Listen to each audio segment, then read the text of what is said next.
One thing that I don't think people have ever put in the entrepreneur's handbook is how important it is to connect with people as a business owner. And not just to meet people for meet people's sake, but to meet people who also own businesses like yours, or to start to attend events and get your name and get your business out there. Now, on the flip side of that, people also don't talk about how amazing it can be to host events when you have a business. So, if you have a brick and mortar, you're probably, paying for rent and you are active for a certain number of hours a day. But that means you also have space that you can use outside of those hours. Or if you're an online business, you probably have online spaces where you can bring people together, whether they're clients or connections or people that you know that you think would benefit from meeting each other. It's an opportunity to show your expertise. So events are what we're going to dig into today with guest Emily Merrill. I have known Emily for years now, and when I think about hosting events, she is who I think of first. She has held over 1,000 events across the US, and we're going to be digging into, how do you host an event? What should I be thinking about? How do I make this a great experience for the people that attend, whether it's a free or paid event? How do you put yourself in the guest's mindset so that they have that incredible experience and then can go and talk about it after? She's going to be sharing some of her hacks and tips to think about when you're hosting. And we're also going to be talking about community, because what you find is that if you've ever hosted an event before, once you do a few, people get to know each other. And there's a real magic when you host something and people already know some of the people in the room. It's like a place where relationships can really grow and become nurtured. So we also talk about community and how do you get over the cold start problem of starting a community from scratch, which is a tough one to launch yourself over. And then we will also talk a little bit about her rebranding journey, because she has changed her community over time. And we're going to talk about why she's made those changes, what went into those changes, and how has she landed at this more resolved state on the other side. So with that, let's get into the episode. Welcome to Confessions of a Spiritual Entrepreneur. I'm Samantha Fackler, your host, business mentor, brand strategist, and someone who believes that building a business is one of the most spiritual journeys you can take.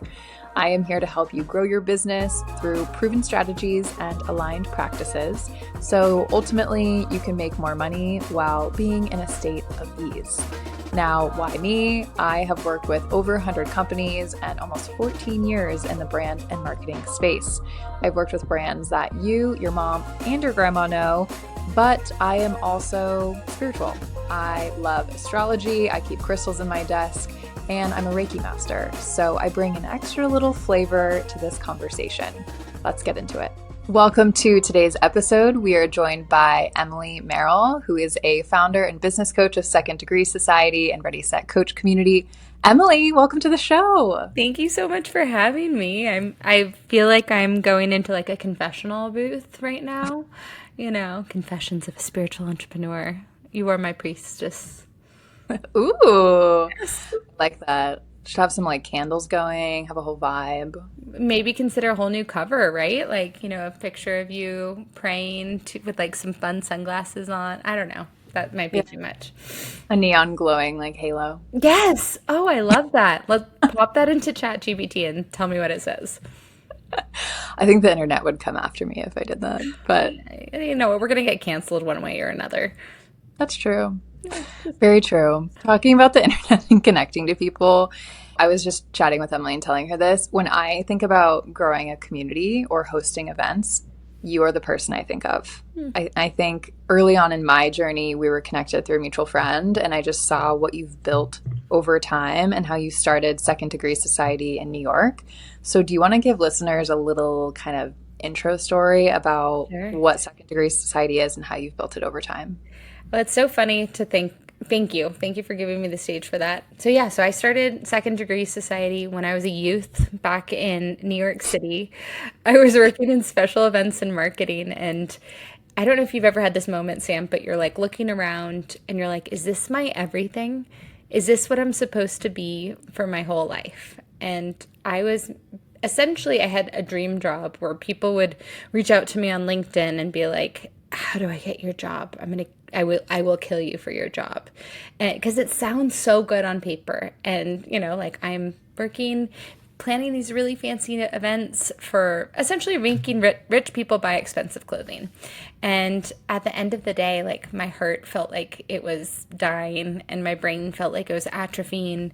And I hit a crossroad where I started looking around at the CMO and my boss and was like, I don't want to be them. And that's a weird feeling to like have no desire to scale or to climb. But then when you've graduated college, like how do you recommit to another career when that's the choice that you make? So I started Googling, a general assembly. Like, should I do a general assembly course and like learn how to be a coder? Or maybe I should do UX design, which would have been such a waste of my whole personality. And fortunately, I didn't invest in that. But it dawned on me, like all of my girlfriends were so brilliant, but yet when we came together, we would bitch and we'd moan about our jobs and we would just not learn from one another. So I decided to create a space in which people would be able to grow, learn, and collaborate from each person that they meet. So at our events, we handpick who you meet while networking. And before the events, you get everyone's bios, pictures, job titles, companies, and emails. Because another thing I found in my mid-20s was it was so hard to go to a networking event and it felt like you were collecting Pokemon or something. Like you're like, oh, Sam, it's great chatting with you, but I got to talk to the person next to me and hunt that person, The right? business card collection. Yeah. You feel like you are just a transaction waiting to happen. So yeah, with that feeling, all those feelings bottled up inside, I accidentally built a business where we're really focused on connection and not just transactional connection, intentional connection. And the fun part is you have everyone's information, so you can be really present in the connections that I handpick for you. And then I'm a curious human and I attract curious humans. And so we get the chance to learn from other members of our community as well. So things that are personal, professional, and lifestyle focused. So that's kind of my origin story of Second Degree Society. And long story, a little longer, I grew it to 10 markets across the country. And then we pivoted virtually during the pandemic. And how many events do you think you've held total, virtual and in person? Oh, such a good question. I feel like I tallied this up at one point. Over 1,000. You spent your 10,000 hours. Yeah, I spent my 10,000 hours, and it's during the pandemic. I clearly had nothing going on in my life. And I sometimes would host 2 events a day, or at one point I was hosting like 1 event a day. And I think I kind of it was like a kid entering into a candy store where I was just so excited that these speakers that were so siloed by geography were now able to be presented to the whole community. And so in a weird way, like the pandemic was such a learning in terms of connection and growth for my industry and for my company. And now we went from City Society to 6 Degrees Society to Second Degree Society. And I want to talk about that rebranding journey later on in this conversation, but I think the most important points out of this that I see are, one, the having it be like more of a transformation experience versus a transactional experience, because I think we've all been to networking events that suck. Like you don't feel like you meet anyone. You feel like it's just like, hey, what do you do? What's your major type conversation? And you leave being like, that was a waste of time. And as busy business owners, that's the last thing we need. And so I think that's number one. And I'm not sure, have you read the book, The Art of Gathering? Of course, yes. I love it. Priya Parker. Priya Parker, amazing. And her whole book is about that. It's like understand the why of your event, and then that will help you craft what is the format, how do you host it, how do you facilitate it, which we'll get into as well today. And I think it's cool that you've done that. You're like, I'm a curious person. I want to genuinely meet people. And that has shaped your events that you've done to date. It really has. And Sam, I'm curious for you. You've been, in addition to Second Degree Society, I have a whole coaching community. Similar problem, but bringing people together based on the same title. So like everyone's a coach, but they're able to learn, collaborate, and grow with one another. But you've been to both Ready, Set, Coach, and you've been to Second Degree Society. And I'm curious, like the feeling, if you could describe it as a feeling, Second Degree Society is a feeling, like what would that feeling be for you? Almost like speed dating, or that was the sense I got, but not necessarily speed dating in this like surface level first date only way, but speed dating in the sense that you get to have genuine conversations with multiple people in that time. So instead of having these like random time blocks on your calendar scattered, you get this one time to like go deep into it, and you meet great people. I think from that, I collaborated with one. I think we did a podcast episode together, Emily Guerra. Yes. Oh, that Yeah. makes me so happy. Yeah, her episodes on productivity. So, you never know who you might stumble upon. Yeah, I had an event last night, and I was telling people like one of the coolest connections I accidentally put forth was introduced someone to their husband, and it was a co-ed event where women focused. I learned early on to like do co-ed events in the morning, so it's not confused as a dating event. And I had no idea I was making them a match. I was definitely like a strategy in terms of their occupations and like their similarities. So that was a really cool outcome I got an email for a few years later. Business does not have to feel so lonely. And honestly, it shouldn't. That's why I created Headquarters, my free community for women entrepreneurs. Inside Headquarters, you will get access to office hours with me, which are live group calls where you can hop in, ask me a question about your business, and get laser-focused coaching right on the spot. You will also get access to Founder Circle, our ongoing conversation where we casually chat about everything from hiring decisions to personal life to the big life opportunities that we are navigating. It's the kind of behind the scenes chat that most people don't get to be a part of. And for those in San Diego, Headquarters members also meet in person. We are co-working together on October 13th and hosting a networking event on October 22nd, with over 25 women already signed up, plus free headshots and drinks provided by Groovy. It is all a part of Headquarters and it's completely free. Join us. The link is in the show notes. Yeah, that's incredible. And I think that points to one of the reasons why so many business owners are interested in doing events is because we work with all these incredible humans. And over time, you're like, hey, you guys should talk. You could collaborate. And so I think that's one of the drivers of bringing people together. I think, too, also is that we live in a world where there's two directions. It's not just us putting out promotions and marketing material. We also very much want to hear from people. And I'm curious, like, what would your advice be for business owners who haven't hosted events at all before, but are curious about hosting events because of these two things? You nailed it so perfectly of like the itch also of why I wanted to make it an in real life experience out of the gate.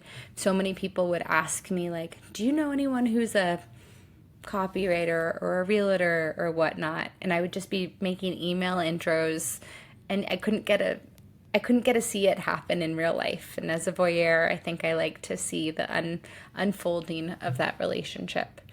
And so, yes, so if you're looking to start something, I think events in general are a great top of funnel, and they're a great way to build like, know, and trust for you as a business owner across all channels. And events have so many different dimensions to them where they are an opportunity to showcase expertise. They're an opportunity to list grow. They're an opportunity to put yourself in front of other individuals or communities and invite people in that you want to meet one another. So I think the first thing I always love recommending to my clients when they're trying to decide to host an event is start with the date. Start with the date that works for you. And I think that's the thing that like stops people from starting is, oh, I need the venue confirmed or I need this confirmed. But I think start with the date.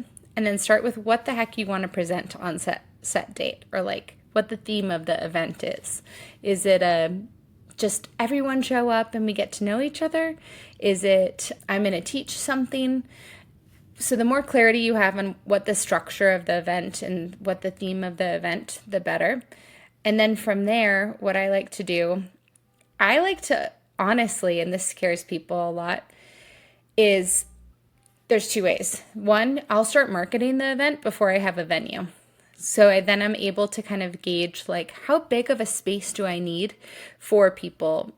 If this is going to be 4 people, then I could be at my house. If it's going to be 45 people, it could be at a co-working space. So I'll start marketing it and I'll put secret location. So then it also adds this feeling of like, ooh, invite only. Yeah, mystery. If that scares the bejesus out of you, totally cool. You can also then take that date, take the topic, and then pitch venues. And be like, hey, Sam, I know you have a really cool co-working space. I'm hosting an event on Networking 101, and I would love to host it in your co-working space on October 7th. And they're like, yeah, we can do it. And then you have this date locked in.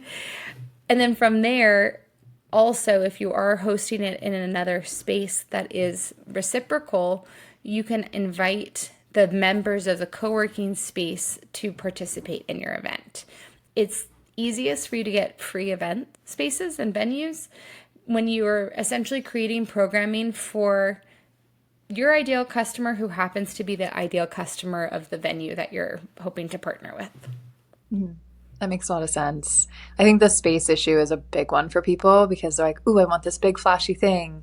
And then they realize how expensive it can be to not just rent venue space, but also provide refreshments and signage and all the things that go into hosting an event in person. Can I share my favorite hack on all of that? Please do. Please do. Okay. Well, first off, I love to start off with a budget in mind. And I always like to challenge myself, like $90 is the max I'm going to spend on an event. And here's how. So if I'm hosting a morning event, you think about the costs of alcohol is usually one of the second biggest costs after venue space. So if it's a morning event, say it's 10 to noon, you need to just be providing breakfast. And oftentimes people think like, I need to get it catered. I need cater waiters. I need to make this a bigger thing. So remember, keep it simple, silly every single time you go to plan something, the KISS method. And with that, I love Trader Joe's. I've put together the most bomb-ass cheese platters. Same thing with alcohol. Also for breakfast, I usually just keep it really simple and do yogurt, fruit, and granola. And so then people can build their own parfaits. And they're all full. Like they're all very satiated at the end. It's not like they're desiring more. And then the second hack I want to share with you is if you have lots of alcohol available, people will drink lots of alcohol. If you have 4 bottles for the entire event with 40 people, make sure you're the one pouring and you can go through those 4 bottles. And when those 4 bottles end, that's it. Like you don't, because you run out doesn't mean you need more. And so many people feel like, oh no, we're out of wine. I need to run to the store. I need to buy 7 more. No, 4 bottles can go very far. You just have to be in control of the pours. Yeah, you don't need to roll up with a truckload of alcohol, and you probably don't want that.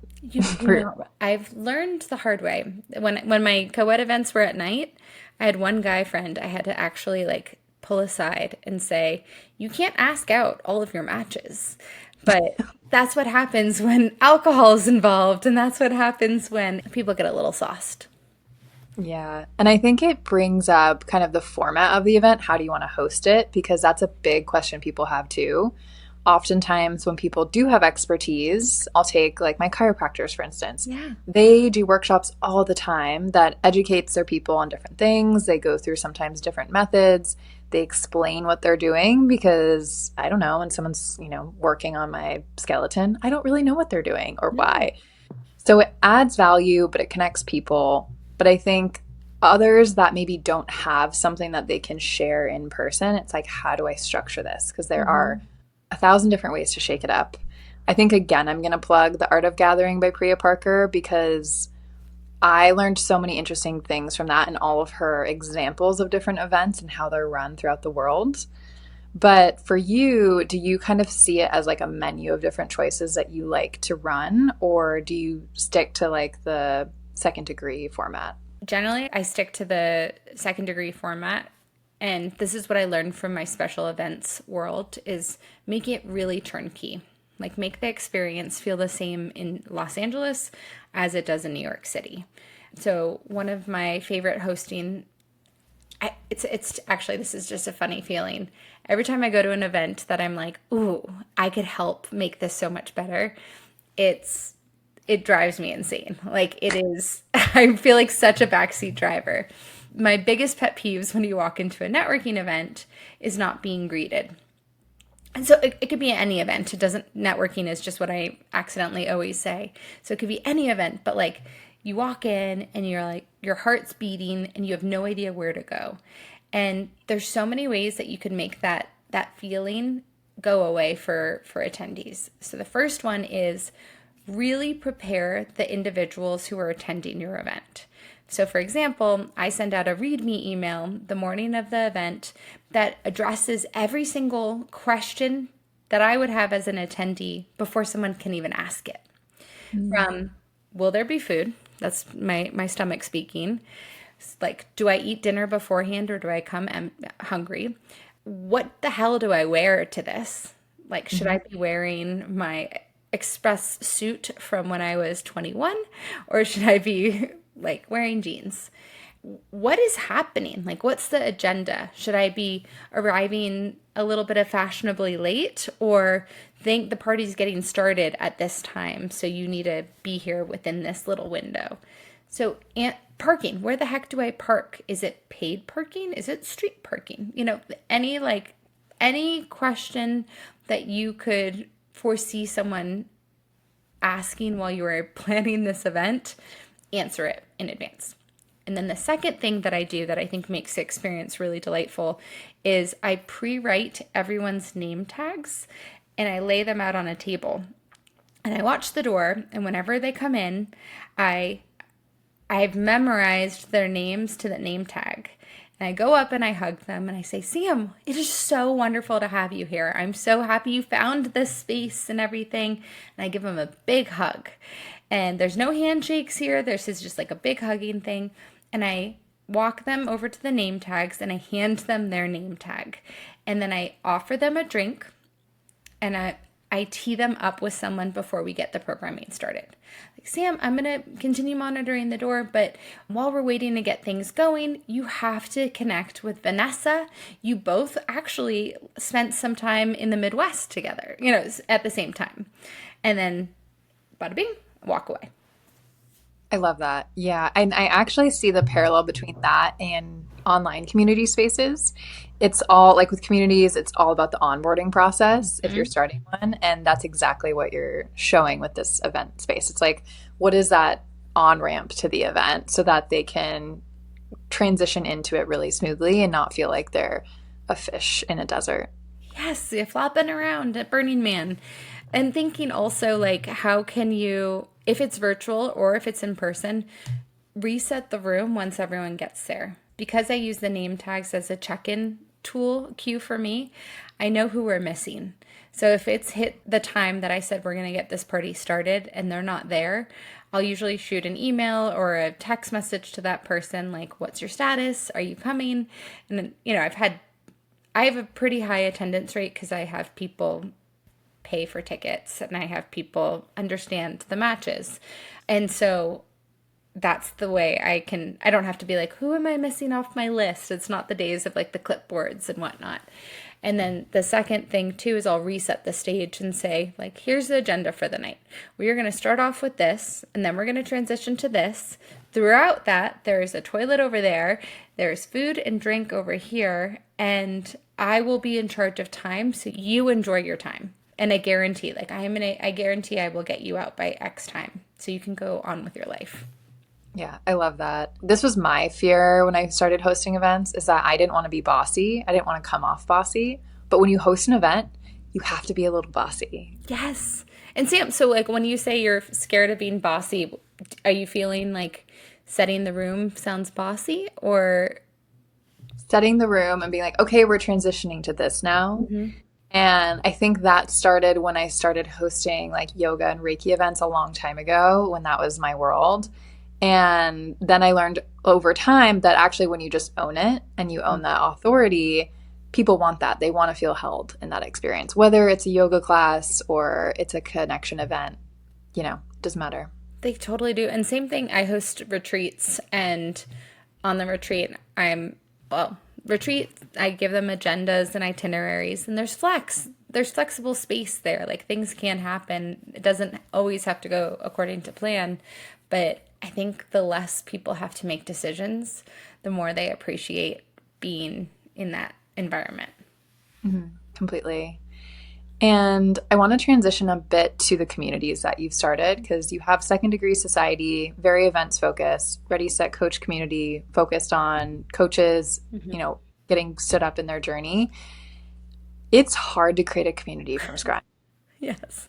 So how do you do that? Because I think there are a lot of people that try and start them, and it's the cold start problem that's hard to get over. So it's funny. I'm the first to admit I love building community. I hate maintaining community.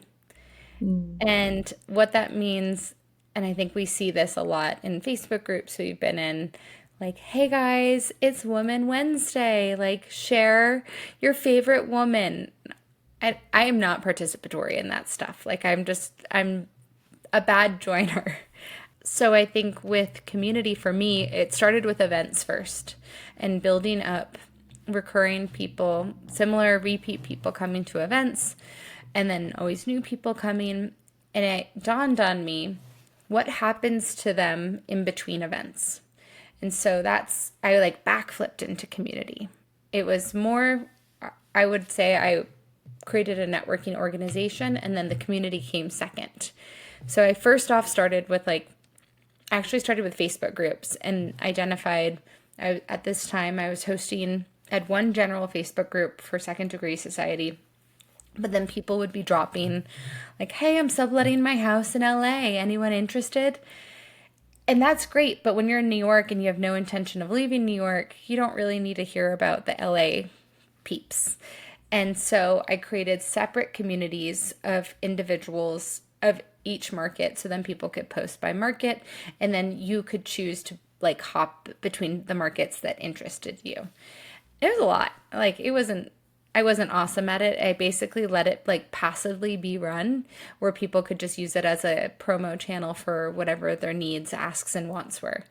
And then there's so many extraordinary platforms out there. Your listeners are probably familiar with Slack, and they're familiar with Circle, which is like Slack and Facebook had a baby. And I moved my community from Facebook initially to Slack. And I noticed the way that I felt every time I logged into Slack and saw a million missed notifications, and it was just shut down. Like, it was me just overwhelmed, and I felt behind, and it didn't make me feel good. So then transitioned to Circle, and Circle has felt a lot more the vibe that I'm trying to embody in community. But you can lead a horse to water, you can't make them drink, is also a big learning. So you can have a holding pen for them, you can put prompts for people, but people are people. Yeah, definitely. I see that in mine. I started one for women entrepreneurs, and there's all different types of people in there, but it's funny because there are a couple people who love the prompts, and then it seems like events are the more like where people are attracted to and come and attend. And people are shyer than I realized. Like, that was a big learning for me when I started it, is that people are quiet. Like, they want to come in, but they want to lurk before they start to step in. So many lurkers. It is funny. Like, don't you find as a community user, and I'm sure you had this experience with yoga too, but like, you're so much more appreciative of other community leaders after you've created your own community. Yeah. You understand how much work goes into it and how much thoughtfulness. Yeah. And time. Or like when I go into a workout class and the workout instructor's like, hey guys, how's your day going? And there's nothing. I'm like, it's good. It's really good. Thank you so much for asking. I know. When a yoga instructor's like, anything we should focus on today? I'm like, yes, my hips, please. Totally. Like I want to engage with you. I want you to feel seen because it's the worst, especially when you're speaking, you're so used to speaking to big rooms and people are the shy guys and don't want to speak up. So pay it forward to others. And if you're going to an event, like be respectful because people are pouring their heart and soul into this. Yeah. Yeah. It takes a lot. Yeah. Oh, and I think I want to go back to your rebranding journey too, because you mentioned there were a few names for second degree society. Mhm. So could you walk us through that a bit? Yeah, absolutely. So, as I mentioned in my long, windy story about origin, about creating this, I I started it more as like an experiment of bringing all these humans that I'd collected into one room. And it was just supposed to be a one-time event. It was not supposed to be a thing. It was not supposed to be a business. I was supposed to be living a comfortable corporate job life with a hefty 401k. And instead, I became a business owner. So here we are. And after my first event, people came up to me and they were like, "Hey, Emily, when is your next event?"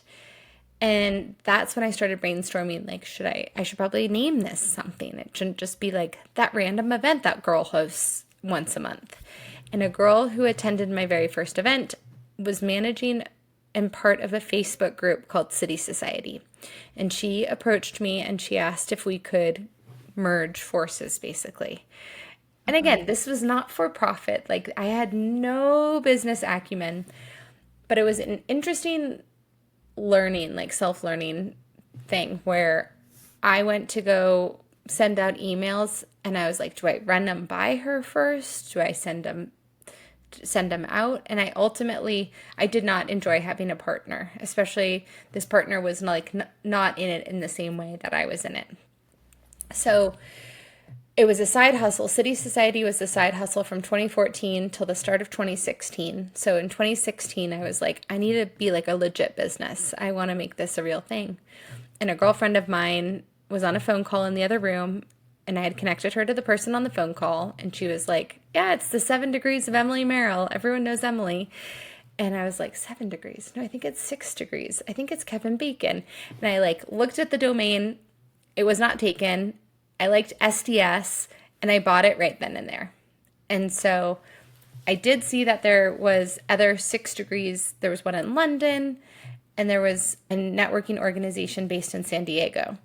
But they were spelled differently and I was in New York, so like I didn't have to think about other markets. I know nothing about business at this point. And a few years later, 3 years later, I got a cease and desist from them. And so we opted into a licensing agreement from 2019 until 2023. And mind you, 2019 to 2023, some things changed in life. You might have remembered a global pandemic. We pivoted virtual, just some small stuff. Like in that time frame, I moved states. I launched a podcast. I pivoted virtually, and they had been sold to new owners. And the new owners wanted to launch in Denver. And we weren't in that original agreement. And it was funny because in 2019, I didn't have the bandwidth to rebrand. I couldn't make sense of it. Like I had so much dumpster fire stuff happening in 2019 that the licensing was perfect. In 2023, when they approached me with this, they gave me a year. And I recognized that that's been 10 years that I was in business since City Society started.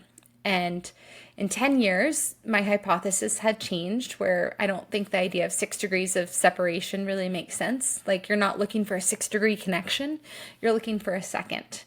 And for me, the integrity of my brand, like I love when people call it SDS and it feels so like familiar. I wasn't going to name it like the nuclear connection, something that was just so random that when you got it in your inbox, you're like, why am I subscribed to you? Who are you?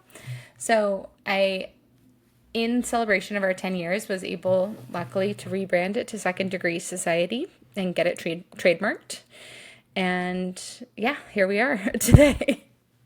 Get your trademarks, PSA. PSA. And it's funny because like, you have to just, if you can't afford a trademark, which I couldn't at the time, you have to be at peace that if that name is changed, will it break you? And in Yeah. 2019, it was going to break me. In 2023, it was an evolution. Yeah. I feel like there are so many emotions running through that journey too that are just under the surface because I think one, to get a cease and desist is terrifying. Dude, it was my dumpster fire year. Like our apartment had burned down in May, and then in June I got a cease and desist. In October, our wedding got evacuated by a fire. Waiting for our honeymoon, my stepdad passed away from choking on a piece of steak that happened at the start of the week of our wedding. Oh my It God. was like my nervous system just couldn't handle anything anymore. The pandemic, in a weird, messed up way, kind of like saved me and gave me salvation, in that it just allowed me the space and time to really focus on my business in a year prior where I was all over the place. Yeah. Yeah. There's so much there. Oh my God. I know. So many things in 1 year for Yeah. you. It was wild. It was like, one of those movies, or like when you say that thing out loud, like, well, at least it can't get worse. And then it like Yeah. gets worse. You're like, fuck, why did I say that out loud? Why did I even think it? Yeah. It's so bad. Oh. And then, but it's cool to also hear the resolution that you felt on the other side of it once you did get to the point and you're like, actually, I want to keep SDS. You found an even better fitting name, and then you're able to hold on to that brand. And I think that's something too, is a lot of people don't know if they're ready for a trademark because they want to see how things played out. So it sounds like that was also your journey. Yeah, and even with this trademarking journey, I started it I started it last March to get it, and I just got it. I got it like a few days before I gave birth to my second child, and I was so happy. I was so relieved. And the I highly recommend the person I went through it with. Her name is Nicole of Sprout Law. She's based in Texas. But it was funny. She was like, I don't know if you're going to get the trademark. Like, I don't, there's something out there. There was something that was like close, it was first degree, I think it was called. And I was like, well, I mean, second degree, 6 degrees out there too. So who knows what's going to happen. But fortunately it went through, and that just felt like such a weight off my shoulder of like looking over my shoulder. And it was very clean in that, like, I was able to open a whole new entity in a state that I did not live in when I opened my first company's entity. Like, it was kind of a fresh drawing board on things, and like Yeah. treating it like a new business all over Yeah. again. A reset. That's what I did with this podcast. And I took the time. I mean, the previous name was Side Note, but I always knew I was going to replace it because it was too generic. And eventually I landed on Confessions of a Spiritual Entrepreneur. And I went through more of an official branding process, and trademark is pending. And yeah, it's a whole thing. It's a whole journey. My first logo, and this is another thing that I could talk on at another podcast, but like, so many people feel like they need a professional designer before they launch a business. And there's so many things that can hold you back from before starting the thing that you want to start. I started my business. Again, I told you it wasn't a business. It started off as an email. Then I would meet awesome women and I would add them to my email list that I BCC'd them all on. And then someone told me, have you ever heard of MailChimp? And built out a MailChimp for me. Like, it blew my mind. I thought that was so complicated how she built a MailChimp for me. And so it was like just a newsletter. We were just a newsletter with a monthly event. And then a girlfriend of mine was like, you need a website. I was like, I don't need a website. I have nothing to sell. Like, we have one event a month. So then the website came from there. And then I was like, well, I can't just have one event. I should probably feature my people on it. So I started a blog featuring my members. And they weren't even members, they were attendees of events. And then I started sharing them on Facebook. And it was like, sharing them on Facebook led to people in other cities asking, could you bring what you're building to Chicago, New Orleans, Atlanta? And I always laugh because as a business coach, I I didn't do it the right way to launch a business, but I did it in a way that like felt very aligned and generous and community built. So it was really, my whole business was very much co-created by the community that I served. Mm-hmm. Yeah, I think brands get this misconception that it's like this one big project, you hire a designer, you get a website, and then boom, you're like official and the world loves you and you should be on the New York Times. And that's not how it goes. It's typically done in layers, like yourself. And I think it's really cool that you started from an email list with one event and that naturally grew in that way. Because I feel like there's two stories that I see most often, and that's one of them. Yeah, and I think like the accidental entrepreneur would be it would be the name of my podcast if I was to rebrand a podcast. And I will also add to like my roommate was a designer and I wanted a logo and she's like, "What do you want it to feel like?" And I was like, "A warm hug." And so she did just a text logo and that was my first logo. And then this new iteration my husband designed and he's a designer. And he's like, "This is not even my best work." He did it in like 15 minutes. I'm like, "This is amazing. I'm so happy." So, it doesn't have to be perfect. And I think taking messy action wherever you are in your journey is important. Like, learn from trying. Yeah. And as a branding person, I can't not say this, but like you have to look at who you are, what are you actually building? Why are you building it? Same as Priya Parker's whole, situation is like you got to understand the deeper things before you ever think about a logo or colors or even a website or even hiring a designer. Like you need to understand what you're building. What is that vision? How do you articulate? What does it feel like? Does it feel like a warm hug? Does it feel like a cappuccino outside at a Mediterranean cafe? Like you have to get really, really clear. And then that's going to do is that's going to save you time and it's going to point you in the right direction. Because then you can say, okay, I can have my husband design this. I don't need Nike's designer to come in and do my logo.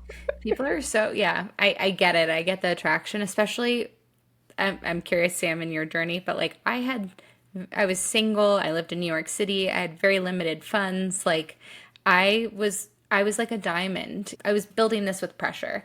I was not building it with like, oh, I've got a runway of $100,000 to play around with and toss out.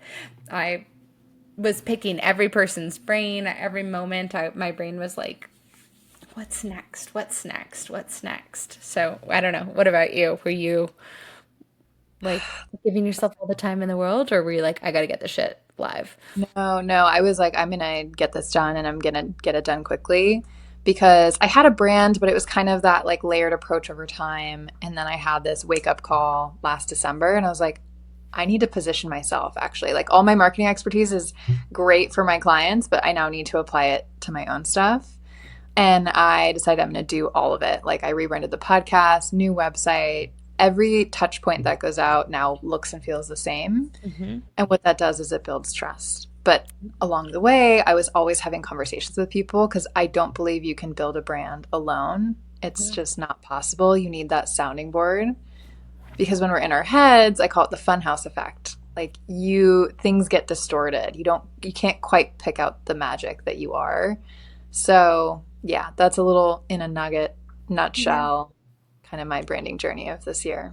And I love your logo. I feel like I see a movie, like not a movie, but a movie trailer kind of in the future. It feels very Sex in the City and like sleek and beautiful.